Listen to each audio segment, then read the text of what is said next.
নমস্কাৰ, আপোনালোকক স্বাগতম জনাইছোঁ। আজিৰ ভিডিঅ'টোলৈ আজি আপোনালোকৰ লগত আলোচনা কৰিম ADRE যি গ্ৰেজুৱেট লেভেল পৰীক্ষা হৈছিলে 29 ছেপ্টেম্বৰ তাৰিখে তাৰ এক্সপেক্টেড কাট অফৰ বিষয়ে। ইতিমধ্যে আমি HS লেভেলৰ যিটো এক্সপেক্টেড কাট অফ তাৰ ভিডিঅ' দিছোঁ আৰু লগতে HS লেভেলৰ পৰীক্ষাৰ মেমৰি বেছ এনচাৰ কি দিয়া আছে, লগতে ADRE গ্ৰেজুৱেট লেভেলৰ যিটো এনচাৰ কি আনঅফিচিয়েল এনচাৰ কি সেয়াও দিছোঁ।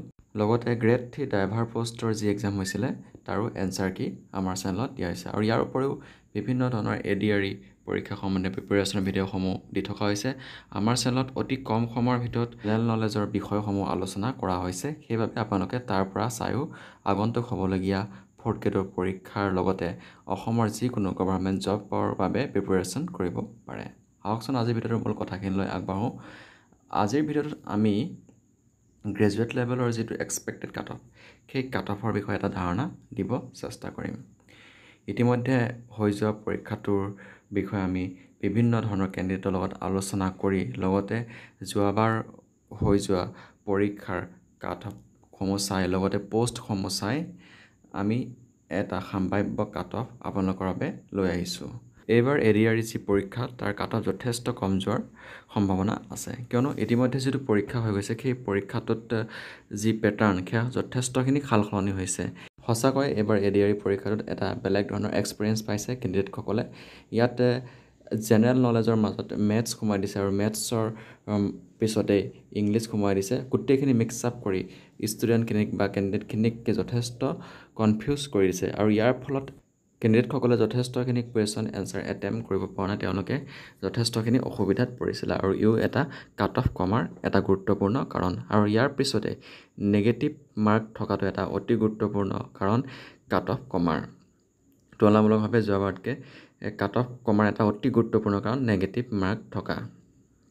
আৰু যিহেতু নেগেটিভ মাৰ্ক আছে সেইবাবে কেণ্ডিডেটসকলে গোটেইখিনি প্ৰশ্ন উত্তৰ তেওঁলোকে এটেম্প নকৰে আৰু এটেম্প নকৰাৰ ফলত কাট অফটো অট'মেটিক কমি আহে।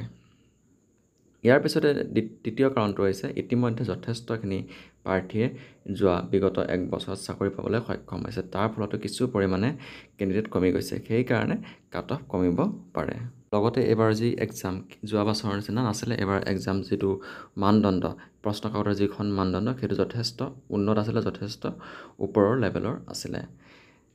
এইখিনি কাৰণতে কাট অফ কমাৰ যথেষ্টখিনি সম্ভাৱনা আছে। এতিয়া আহকচোন আমি যোৱা বছৰৰ যিটো অফিচিয়েল কাট অফ সেই কাট অফখন চাই লওঁ।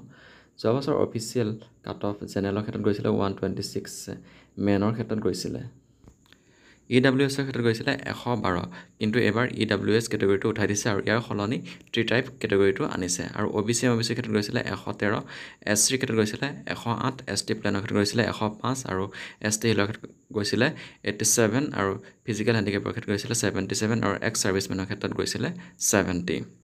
যোৱাবাৰ যিহেতু এনেকুৱা ধৰণৰ কাট অফ গৈছিলে, এইবাৰ ইয়াতকৈ নিশ্চয় কম যাব, কিয়নো এইবাৰ নেগেটিভ মাৰ্কিং ছিষ্টেম আছে। লগতে এইবাৰৰ যিখন প্ৰশ্নকাকত যথেষ্ট উচ্চ মানদণ্ডৰ, সেয়েহে তুলনামূলকভাৱে যোৱাবাৰতকৈ কাট অফ কম যোৱাটো স্বাভাৱিকে।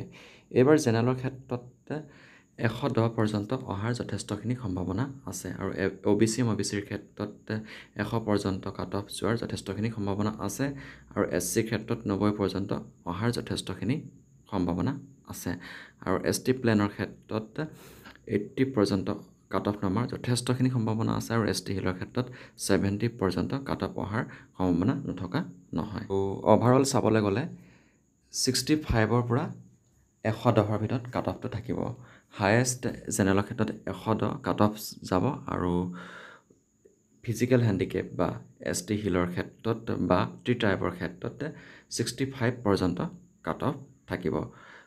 অভাৰঅল 65 to 110 কাট অফ থাকিব আৰু চবতকৈ কম কাট অফ যোৱাৰ সম্ভাৱনা আছে ফিজিকেল হেণ্ডিকেপৰ চবতকৈ কম কাট অফ যাব। তাৰ উপৰিও ট্ৰি টাইপৰ কিছু পৰিমাণে কাট অফ কম যাব, কিয়নো এইবাৰ ট্ৰি টাইপটো নতুনকৈ সংযোজন হৈছে আৰু যিসকল ট্ৰি টাইপৰ কেণ্ডিডেট তেওঁলোকে চাকৰিটো পাবলৈ বেছি সুবিধাজনক হ'ব। তেওঁলোকৰ যদি ইতিমধ্যে ভাল স্ক'ৰ কৰি পেলাই পৰীক্ষাটো দি আহিছে, তেওঁলোকে আগন্তুক হ'বলগীয়া যিটো স্কিল টেষ্ট তাৰ বাবে এতিয়াৰ পৰা প্ৰিপেৰেশ্যন কৰি থাকক ভালকৈ। অৱশেষত এইটো ক'ব বিচাৰিম যে কাট অফটো তুলনামূলকভাৱে যথেষ্ট কম যাব যোৱাবাৰতকৈ, কিয়নো নেগেটিভ মাৰ্ক আছে যেতিয়া কাট অফটোহে কম যাব, কিন্তু সেই মাৰ্কটো 100 বা 90 সেই মাৰ্কটো নেগেটিভ মাৰ্কিঙৰ ক্ষেত্ৰত কম নহয়, কিন্তু সেইটো যথেষ্ট মাৰ্ক বুলি ক'ব পাৰি।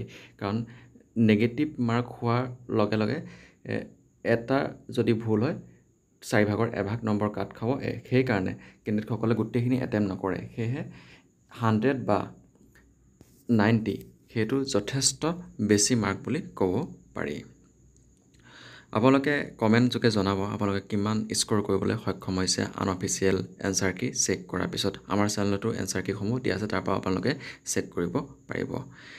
এয়া আছিলে আজিৰ ভিডিঅ'টোৰ কিছু কথা। এনেকুৱা ধৰণৰ ভিডিঅ'সমূহ পাই থাকিবলৈ আজি আমাৰ চেনেলটো ছাবস্ক্ৰাইব কৰি ল'ব নাপাহৰিব। আজিলৈ ভিডিঅ'টো ইমানতে সামৰিছোঁ। ধন্যবাদ।